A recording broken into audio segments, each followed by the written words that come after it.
Hi, I'm Sarah.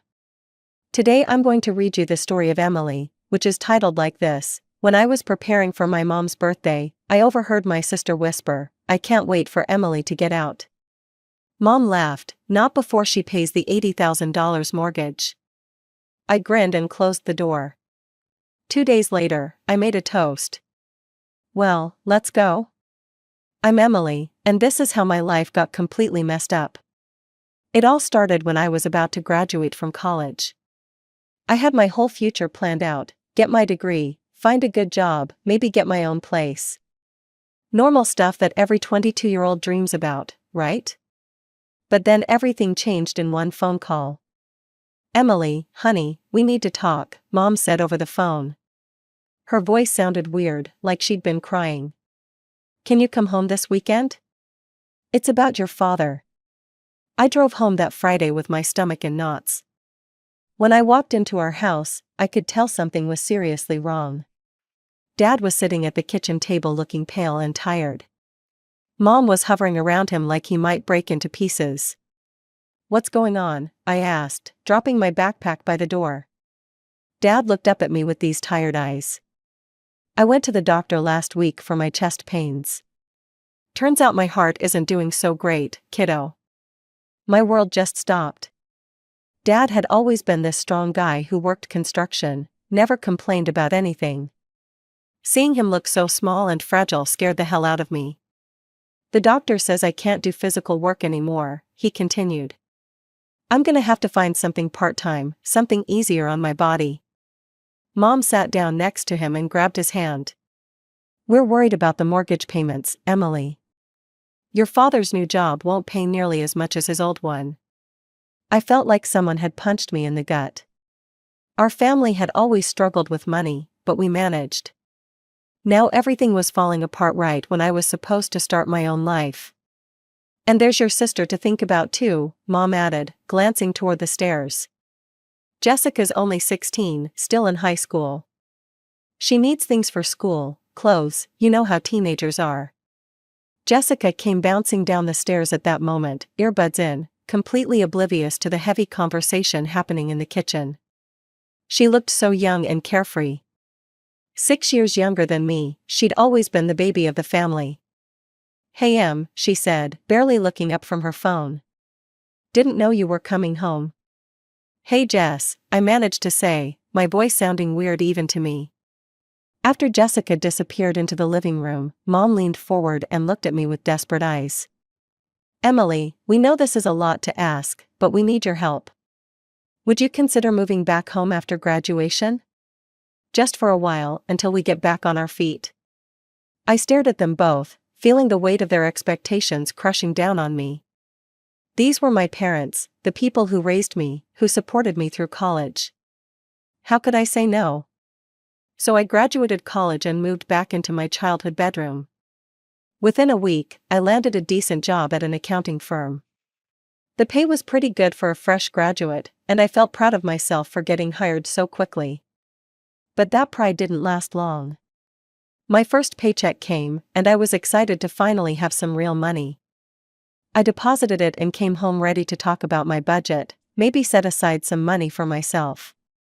"Emily, the mortgage payment is due tomorrow," Dad said as soon as I walked through the door. "And we got the electric bill today."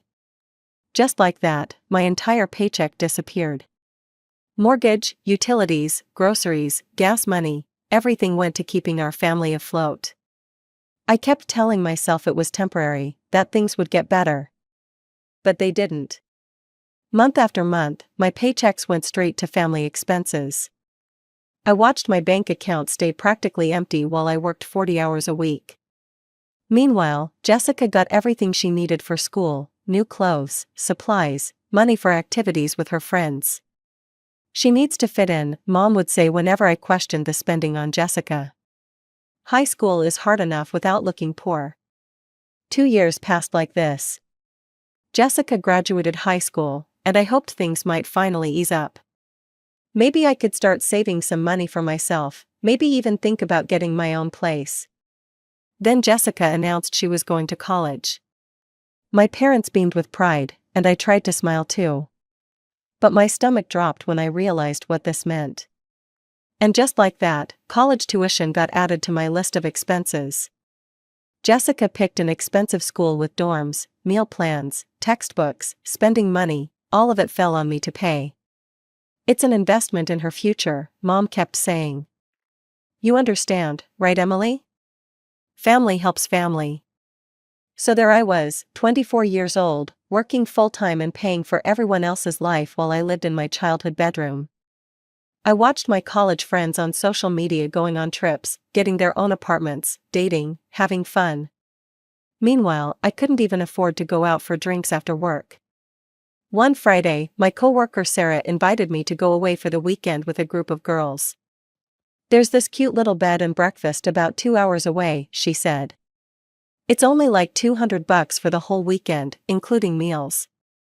Come on, Emily, you never do anything fun. I'll think about it, I told Sarah, but inside I was already planning how I could make it work. That night at dinner, I brought it up casually. Some friends from work are going away this weekend.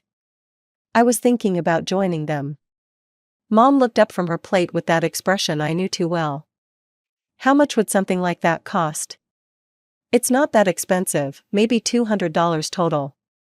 Mom set down her fork and shook her head. Emily, honey, you know we're tight on money right now.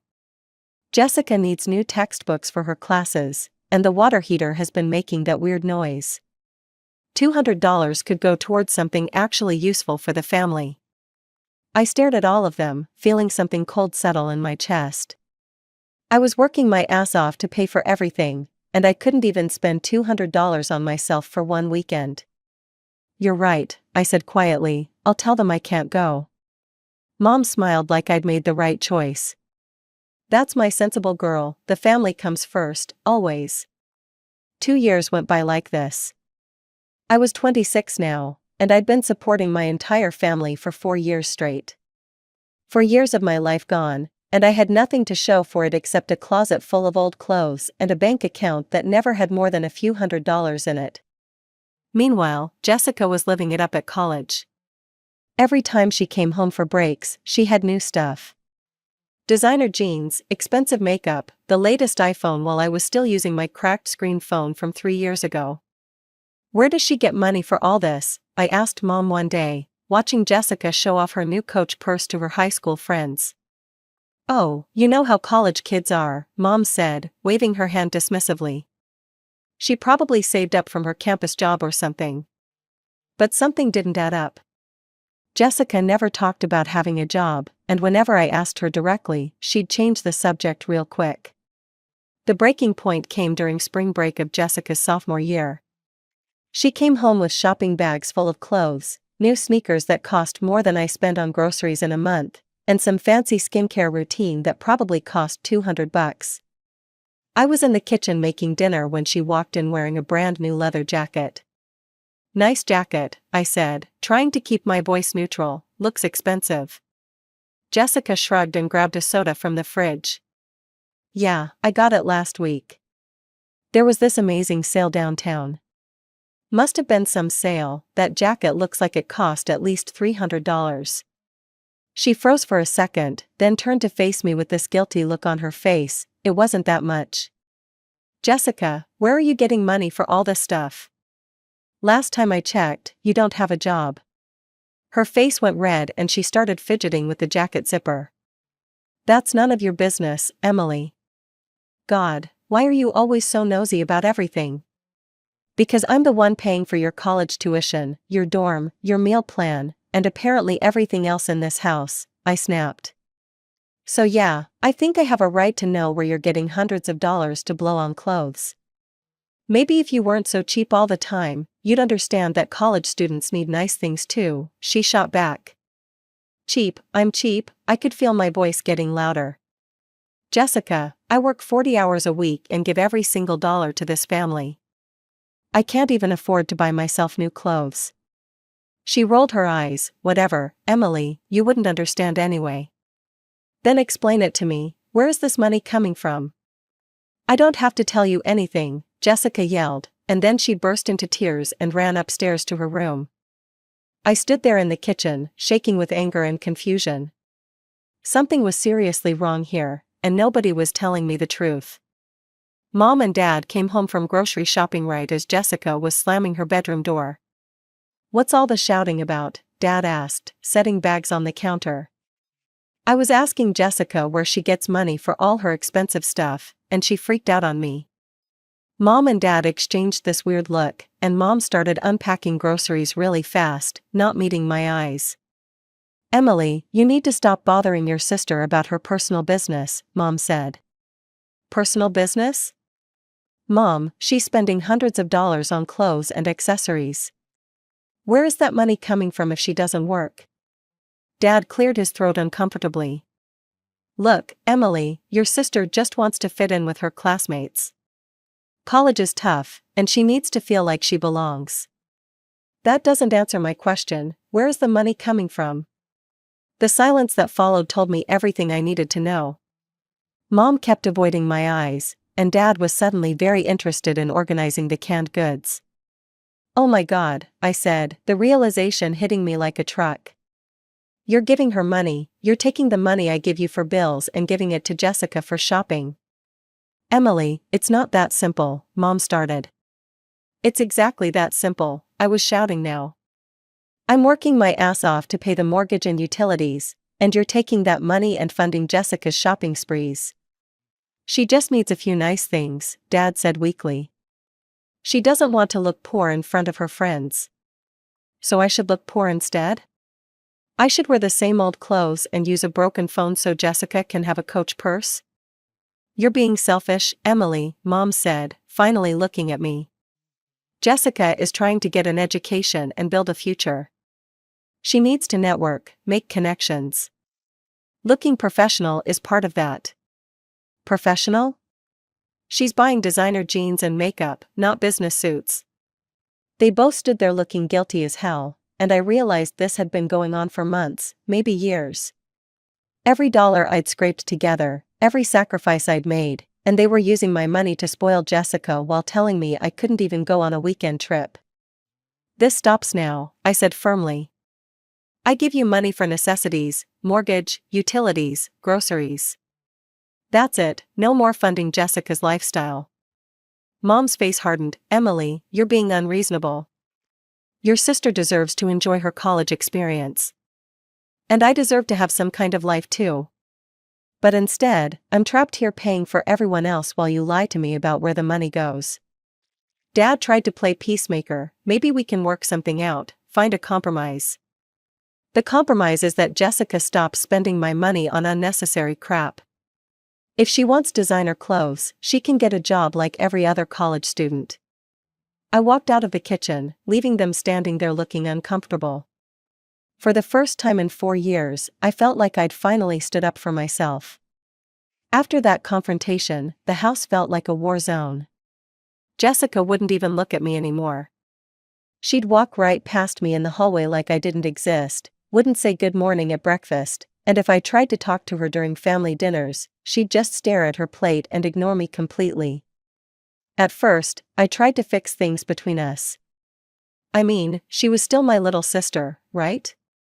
Even if she was being a spoiled brat about money. "Jess, can we talk?" I asked one evening when she was coming out of the bathroom. She looked right through me and kept walking to her room. "Jessica, I'm trying to have a conversation with you." She slammed her door so hard the pictures on the hallway wall shook. This went on for weeks.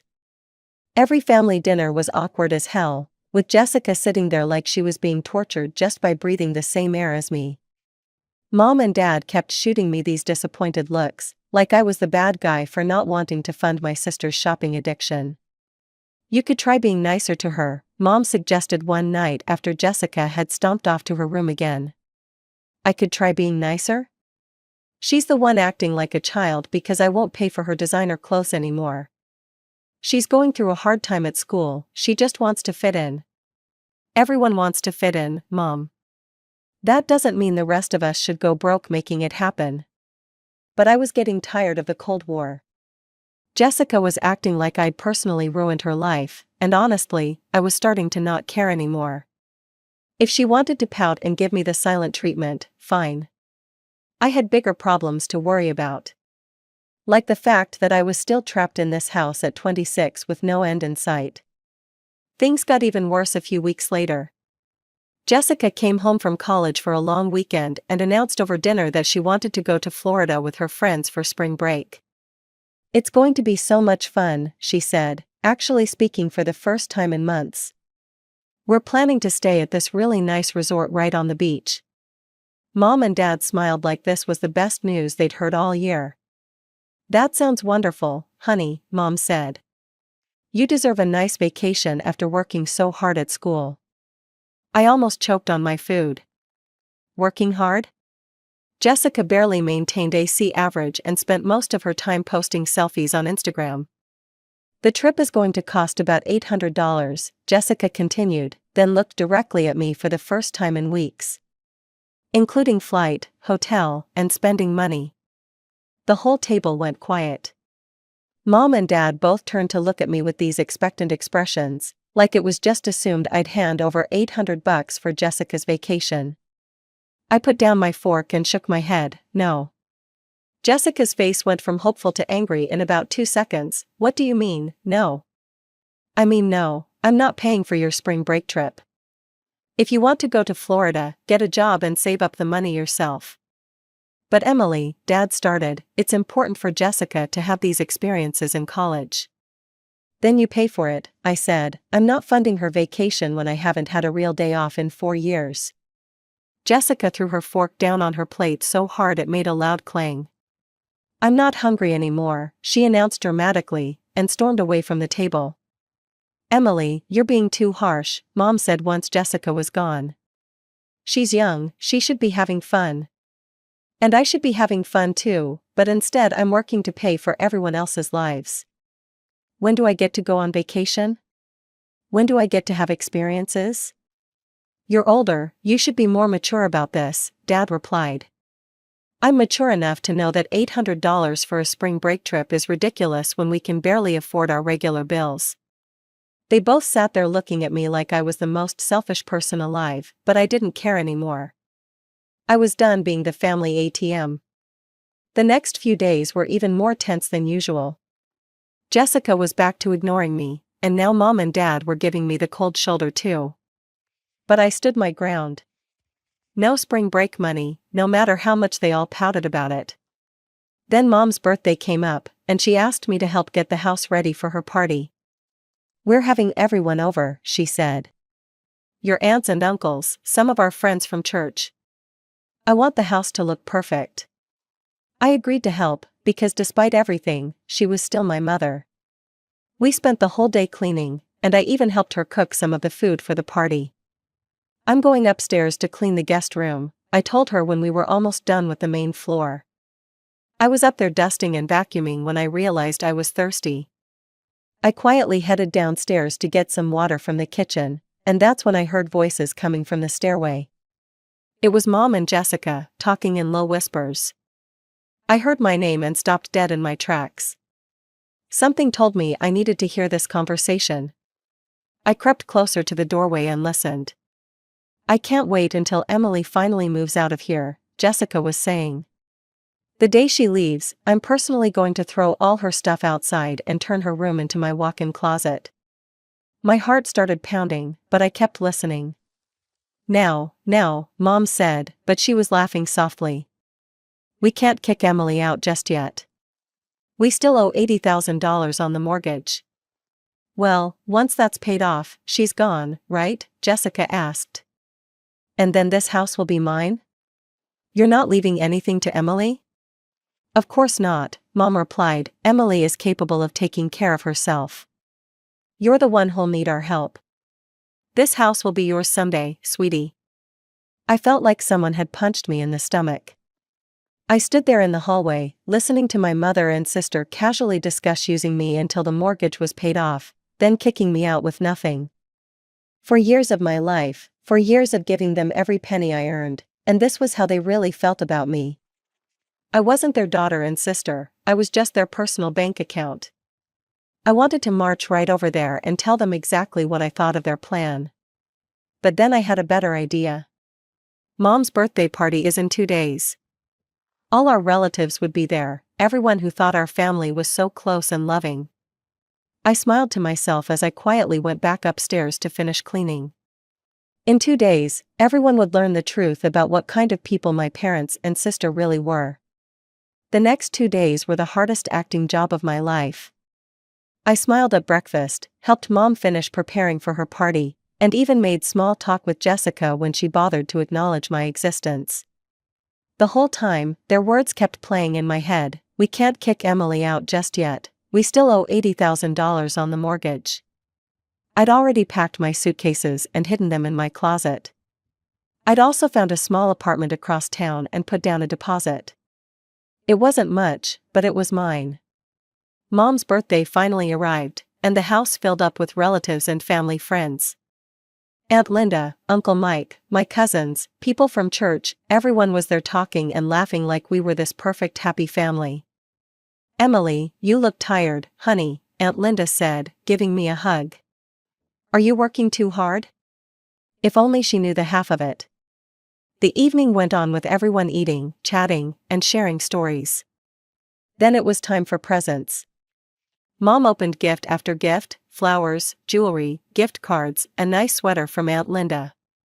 Finally, it was my turn. I walked over and handed her a beautiful envelope I'd bought just for this occasion. "Oh, how lovely," Mom said, smiling at everyone around her. She opened the envelope carefully, probably expecting cash or a gift card. But when she looked inside, her face went completely blank. The envelope was empty. "Where's the gift?" she asked, confusion spreading across her face. I smiled sweetly at her. "That's exactly what you, Dad, and Jessica deserve." Nothing. The whole room went dead silent. You could have heard a pin drop. Mom's face turned red. "Emily, I don't understand what you're talking about. This must be some kind of mistake." "No mistake, Mom. See, I overheard a really interesting conversation between you and Jessica 2 days ago. About how you can't wait to kick me out once the mortgage is paid off. About how Jessica gets to inherit this house while I get nothing." Gasps went around the room. Jessica turned white as a sheet. "I also learned that you've been taking the money I give you for bills and spending it on Jessica's shopping sprees. So I figured, why should I give you anything when you've already planned to give me nothing?" Dad stood up, his face angry. "Emily, this is your mother's birthday. How dare you ruin it with this nonsense?" "Nonsense?" I laughed. "Dad, I've been supporting this entire family for 4 years. I pay the mortgage, the utilities, the groceries, Jessica's college tuition, everything. And this is how you repay me? By planning to throw me out like garbage once you don't need my money anymore?" Jessica started crying. "Emily, you're a terrible sister. I hate you." "Good," I said calmly, "because I'm done being your personal ATM. I'm moving out today, and I'm never paying another bill for this family again. Your dream of me leaving is coming true, Jessica, but now you can figure out how to pay for your own college." That's when Dad's sister, Aunt Carol, stood up with a shocked expression. "Wait a minute," she said slowly. "Emily has been supporting the whole family? Because your parents told us that you was living here because you couldn't find a good job. They said you was struggling and they were helping you out of pity." All the other relatives started nodding and murmuring in agreement. "That's what we heard too," Uncle Mike said. "We thought Emily was the one getting help, not giving it." I wasn't even surprised anymore. Of course they'd been lying to everyone about that too. "Well, now you know the truth," I said to the room full of shocked faces. "I'm sorry this ruined your party, everyone, but I couldn't keep pretending anymore." I walked upstairs to get my suitcases while the whole room erupted in confused conversations behind me. When I came back down with my bags, all the guests were still there, watching this family drama unfold like it was a soap opera. "Goodbye," I said simply, and walked out the front door. Most of the guests followed me outside, probably trying to make sense of what they'd just witnessed. I loaded my suitcases into my car and drove away without looking back.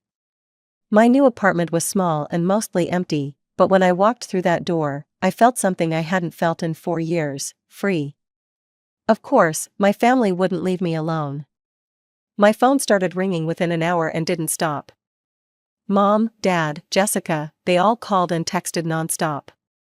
But I didn't answer a single call or read a single message.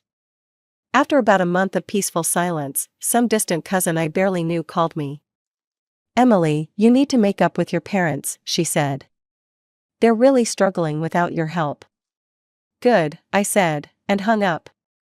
More relatives called after that, all with the same message about how I should forgive my family and help them out. I hung up on every single one of them. 3 months passed, and I heard through mutual friends that Jessica had been forced to drop out of college because she couldn't afford tuition. She was now working at some store in the mall, trying to help Mom and Dad with the mortgage payments.